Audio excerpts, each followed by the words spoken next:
your nation, your province, your southern Alberta. From the heart of Lethbridge, it's Bridge City News Weekend Edition with Jeanette Roche. Hello, thanks for joining us for a look back at Alberta this week. Alberta emergency officials say the fire danger is still quite high in the northern regions of the province. Firefighters have responded to 553 wildfires so far this year, which have burned just over 1.1 million hectares. Alberta Emergency Management Agency says more evacuation alerts have now turned into evacuation orders in parts of the northern portion of the province. This evacuation order is now in effect for Fort Chipewyan, including the Mikisew Cree First Nation, Fort Chipewyan Métis Nation, and Athabasca Chipewyan First Nation. Please check the Regional Municipality of Wood Buffalo's website for the most current updates on this evacuation at rmwb.ca/Fort Chip. A phased evacuation was underway with help from the Canadian Armed Forces, which provided an aircraft to support the evacuation efforts. The remainder of evacuees are in the process of evacuating by air and boat. We are grateful for the Armed Forces' support, along with that of the thousands of firefighters from near and far that have been working tirelessly on the situation over the past several weeks. Just over 2,600 firefighters from across Canada, the U.S., Australia, and New Zealand have been helping to battle the blazes in the province. Danielle Smith and the United Conservative Party won another majority government here in Alberta. The Smith camp took home 49 seats compared to Rachel Notley and the NDP's 38. The UCP won 52.59% of the vote, the popular vote that is, compared with the NDP's 44.02%. According to Elections Alberta, there were just over 2.8 million registered voters, and the unofficial turnout was 62.39%. Official results will be released on June the 8th. During her victory speech in Calgary, UCP leader Danielle Smith wasted no time taking a shot at the Trudeau Liberals. Well, to paraphrase our dear friend Ralph Klein, welcome to another miracle on the prairies. We look after each other, we take care of each other, and we must remember that there is much more that unites us than divides us. And we will need to be unified in the days and years ahead because there's so much work to do together. We need to come together no matter how we have voted to stand shoulder to shoulder against soon-to-be announced Ottawa policies that would significantly harm our provincial economy. And as Premier, I cannot, under any circumstances, allow these contemplated federal policies to be inflicted upon Albertans. I simply can't, and I won't. Alberta NDP leader Rachel Notley says this election was hard fought. She says she's proud of her team and the momentum they gained in all four corners of the province. As a movement, we have grown our support in every corner of this province. I'm very pleased that we will be welcoming at least 10 more MLAs to our caucus.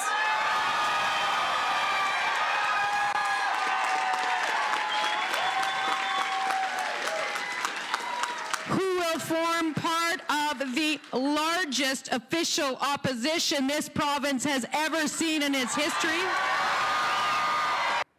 Even though the UCP won a majority government, they still ended up losing a number of seats, and the results were closer than many people anticipated.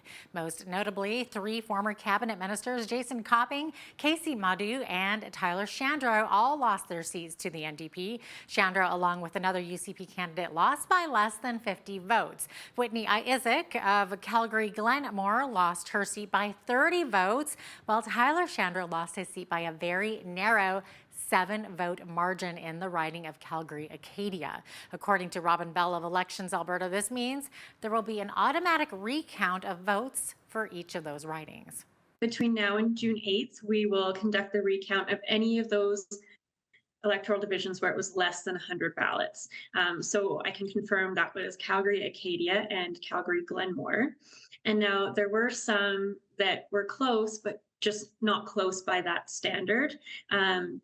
So those ones won't get an automatic recount. However, After June 8th, once the official results are released, then we enter an 8-day period where candidates can request a judicial recount. And to do that, they'll need to make an application to the Court of the King's Bench.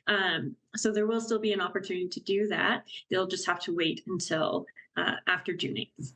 When we return from the break, we dive into whether or not the re-elected UCP government should pick a smaller cabinet to save taxpayers some money. We'll be right back. Cabinet ministers are paid just over $180,000 per year, so we'd be saving money on that bump up that cabinet ministers get.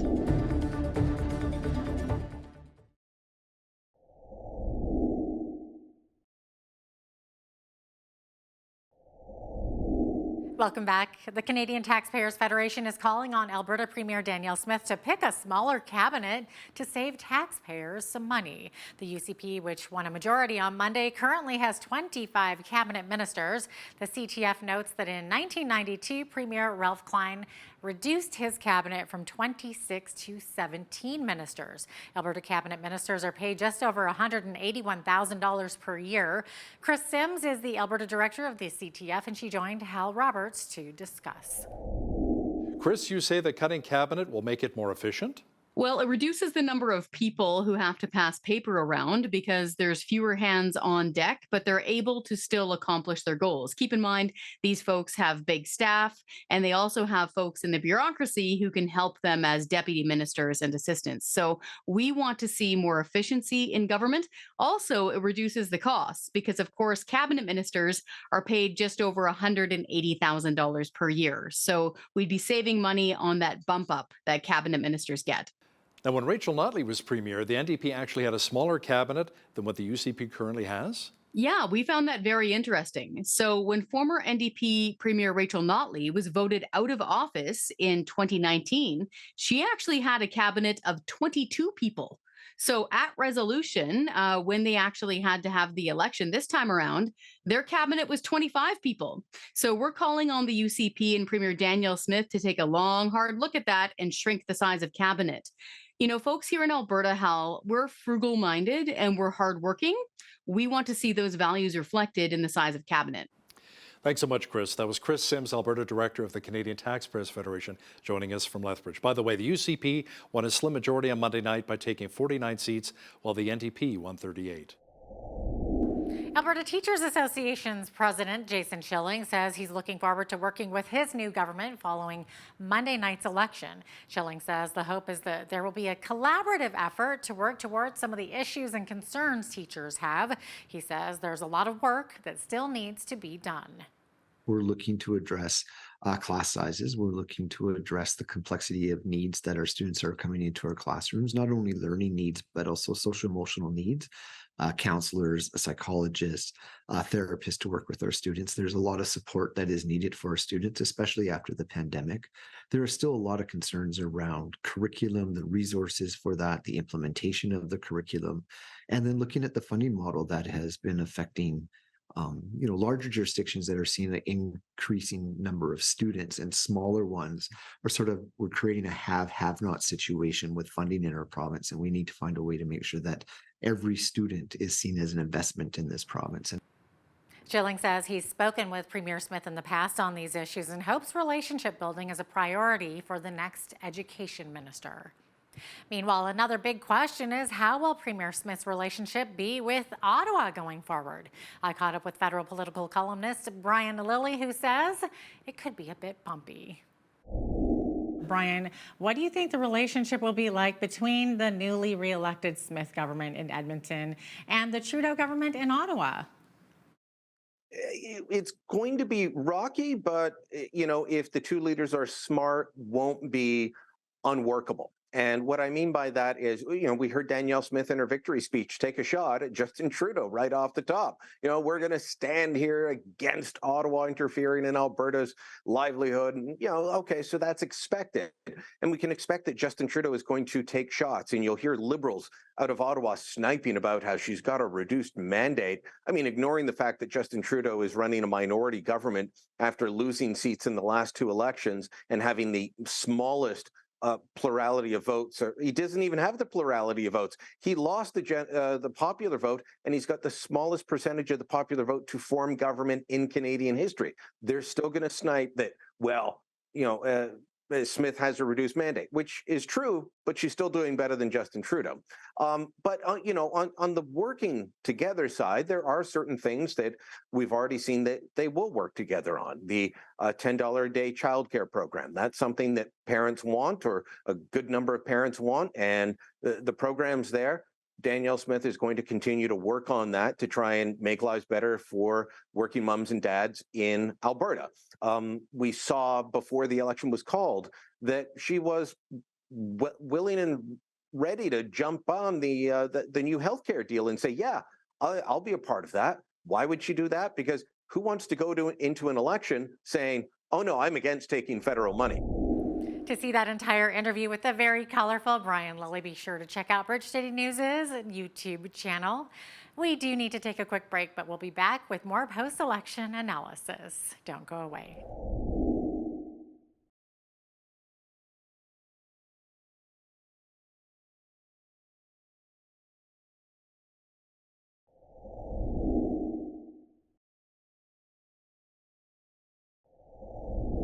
Welcome back. While some may be celebrating election wins this week, others are celebrating that the election is finally over.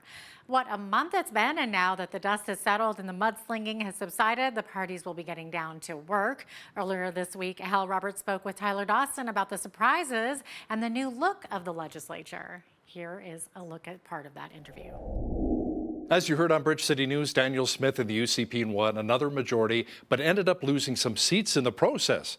Now, to chat about this in more detail is our legislative reporter and the Alberta correspondent with the National Post, Tyler Dawson, who joins us once again from Edmonton. Tyler, it was a late night for so many of us as the results slowly trickled in from Elections Alberta. Were you kind of surprised by the results? I mean, the 2019 election saw the UCP win 63 seats, and that number has dwindled down considerably, but still majority territory. Yeah, I think it was a reasonable conclusion that the UCP were probably going to get a majority.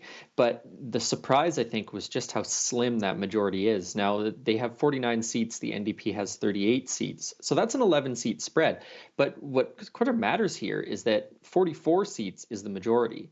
So that gives them, sort of a handful of people to play with. And of course, Jennifer Johnson, the Lacombe-Panoka candidate, has been told she won't be in caucus, and they need to select a speaker. So that's basically a 3-person majority at the end of the day, which is a very slender majority, the tightest, smallest majority, I think, ever in an Alberta provincial election. Now, this is the second straight defeat for NDP leader Rachel Notley. Tyler, will she be sticking around as party leader? What are your thoughts? She says she will. In her concession speech on Monday night, she said that it would be sort of her honor to continue in the role of official opposition and leader of the New Democrats. You do have to wonder if she's going to stick around for the next election. She's now actually the longest serving MLA, first elected in 2008 in her riding of Edmonton Strathcona. And so you do have to wonder, does she have another election in her? I guess the other question is, do the New Democrats have an obvious heir apparent, someone who could step into her shoes? I think much of the NDP brand is also the Rachel Notley brand. You almost have sort of a Jack Layton federal NDP thing going on here. It's kind of hard, honestly, for me anyways, to imagine a different leader taking over that party. But she's going to be leader for the foreseeable future, whether she runs in the next election, I think at this point would just be guesswork. Now, where did the NDP go wrong? Was it the talk of raising the corporate income tax from 8 to 11%? Was that enough to maybe scare many Alberta voters? I think that's one possibility. I think there's going to be a lot of discussion in the next couple days about why the NDP couldn't quite bring it over the finish line. I think that the corporate tax hike is probably part of the story. I think almost certainly the debate is part of the story. Danielle Smith almost certainly overperformed in that debate. She was very, very disciplined, very on message, did not have any sort of remarks that might have raised some eyebrows. So that's a possible turning point, a possible misstep on the part of the NDP, Rachel Notley not coming off stronger in that debate. But, broadly speaking, I don't think either campaign really had any massive mistakes. This was it's a very boring election in some ways. There was not a big issue. There was not all that much drama. There was not any sort of big issue that came out of nowhere, any gaffe, so kind of a strange election, but you do have to just think that, whatever Rachel Notley and the NDP did, it wasn't quite enough to persuade more former UCP voters to come over to them. And I think they have to ask themselves the question of why. Now, a number of Albertans thought this election was going to be a UCP blowout, but the pollsters really didn't buy it, and it was closer than many people realize. And it was closer, I would say, than a good number of the pollsters predicted. The polls sort of showed a little bit of a UCP lead going into this, and that's sort of what held throughout the night. Alberta's gone so heavily conservative so often in the past that Monday night, I think, was a little bit of a surprise for people. And, the thing that is, maybe atypical about it is there's sort of these three constituencies that we've talked about before, Edmonton, Calgary, and the rest of the province. And usually you win 2 out of 3 to form government. What's interesting about last night is the UCP kind of won, 1.5, and that was enough. They won half of Calgary and they won sort of rural and small town Alberta by and large. So a little bit of a twist in sort of this narrative of how Alberta elections are won as well. For more with Hal Roberts and Tyler Dawson, please visit the Bridge City News YouTube channel. When we come back, we hear more about the health care guarantee and the first order of business for Danielle Smith and the UCP MLAs. Setting the tone with Ottawa, setting the tone with Prime Minister Trudeau. The fact is that we have something called just transition looming.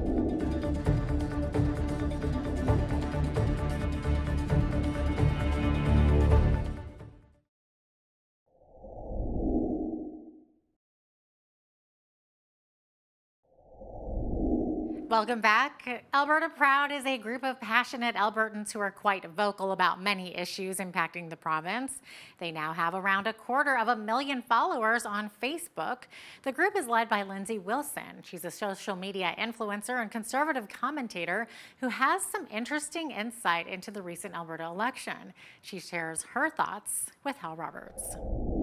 Both Edmonton and Calgary saw an increase in seats for the NDP. What do you think really led to this? Edmonton is what we really have to watch for. I think the UCP, we lost Casey Madhu's seat. We've lost everything in Edmonton. It's a stronghold of Orange.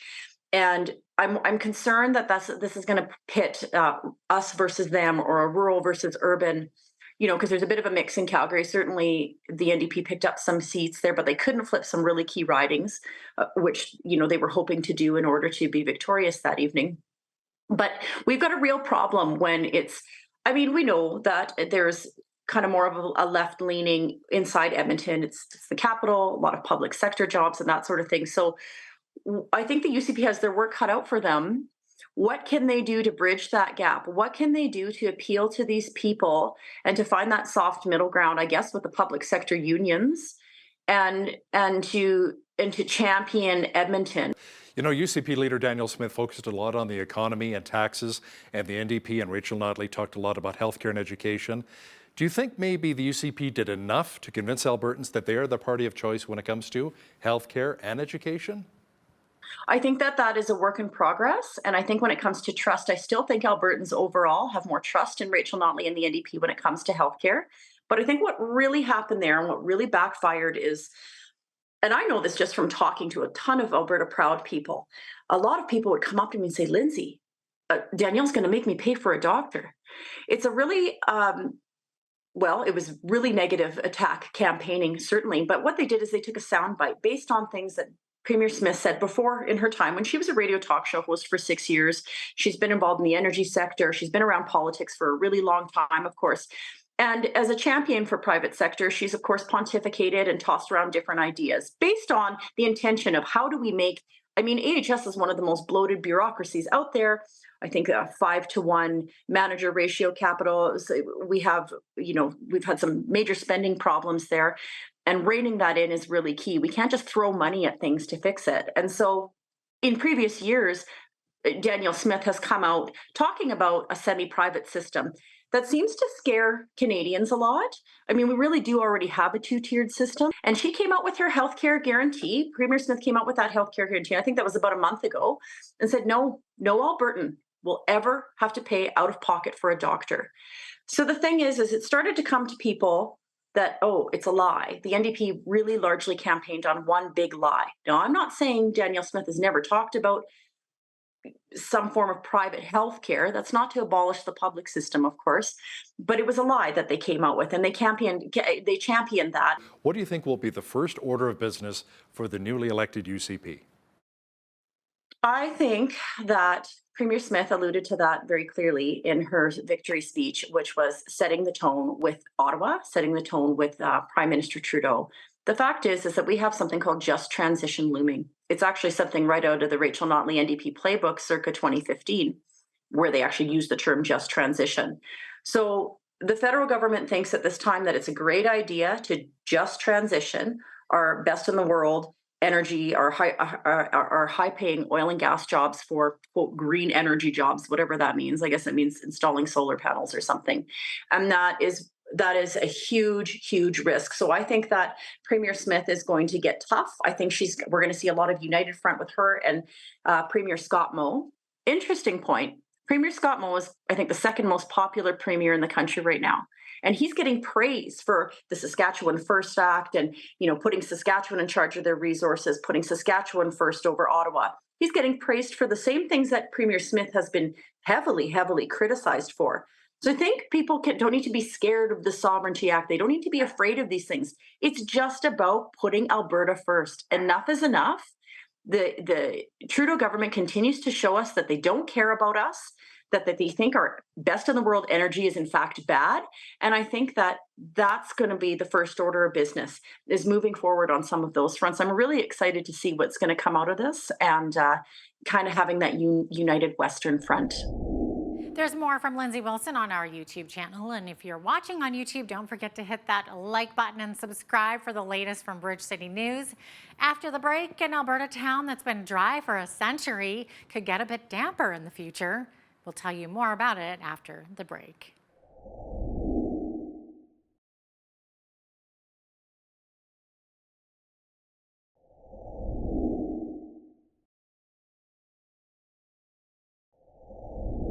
Turning our eyes to the southern region of the province, the town of Cardston, Alberta, has been dry of alcohol for 100 years, but its residents are signaling that they could be open to change. The community recently let their voices be heard during a plebiscite vote on the sale of alcohol in the town.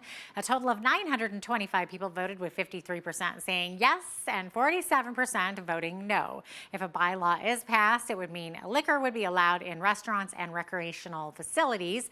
The purpose of the vote was to help inform the town council what the public opinion on the issue was. Cardston Council will soon be mulling over the results of the vote. Up next for Cardston is a public hearing where residents can express their concerns in regard to the potential of allowing alcohol in the town. Well, Target Hunger is one of the biggest fundraisers of the year in the city of Lethbridge. Staff from Lethbridge and Interfaith Food Banks say that they're hoping to raise 60,000 pounds of food this time around. The event will take place on June 10th, with volunteers dropping off yellow bags at houses around the city just a few days beforehand. And you can then deposit as many non-perishable food items as possible in each bag. Mac Nickel, the executive director of the Lethbridge Food Bank, says that they are in dire need of more volunteers to help with this fundraiser. What we do for Target Hunger is there's two main ways to volunteer. There's to do sorting volunteers, where people come to the food banks on June 10th and they help sort all the foods that people bring in and put it into our food bank. That's a very important role, but one of the more important ones for Target Hunger is to take routes. So what it works as is a volunteer will come and grab bags from us, and then they go deliver those bags out to a neighborhood. Then they'll go back out on the 10th again and gather those bags and full of food and come deliver them back to the food bank. Those routes are not getting picked up as fast as we would like to see. I think, it's been such great weather and everybody's making so many great plans. However, we're starting to see some real gaps. I know South Side has been doing really well. I think we only have 9 routes left there, but the North Side specifically really needs some help. We need to start filling in those routes. Nichols says the food banks are looking for canned fruit, soups, and meats. There's also a need for craft dinners and other pastas. For volunteer opportunities, make sure to visit our website. And speaking of food banks, a shopping mall isn't the first place you generally think about when making a food bank donation. But Park Place Mall in Lethbridge has been growing a special garden on their rooftop since 2009. Once the veggies mature, they are then donated to those in need. Video journalist Micah Quinn chatted with staff from the mall and the Lethbridge Food Bank about this incredible initiative that boasts 13 different planters.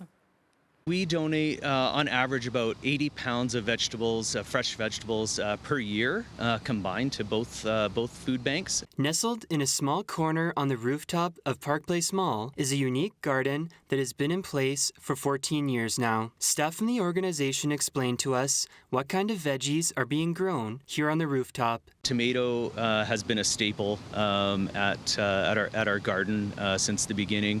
We've done carrots, peppers, potatoes, corn is the first year this year, zucchini. We tried a herb garden a few years ago. We've done that. Staff with the Lethbridge Food Bank say this partnership helps benefit their clients in a huge way, as they don't have a large amount of fresh produce coming in on a regular basis. Anyone that knows when they go to the grocery store, going through the produce aisle is really hard to justify, and sometimes you want to go get frozen things and stuff that might not fit a healthy diet. So when we can offer some fresh produce in our pick room and for our clients, it really helps not only support those families, but support them in a really healthy manner as well. If you're interested in seeing the progression of the garden throughout the upcoming months, you can visit the live stream on the Park Place Mall Facebook page. For Bridge City News, I'm Micah Quinn.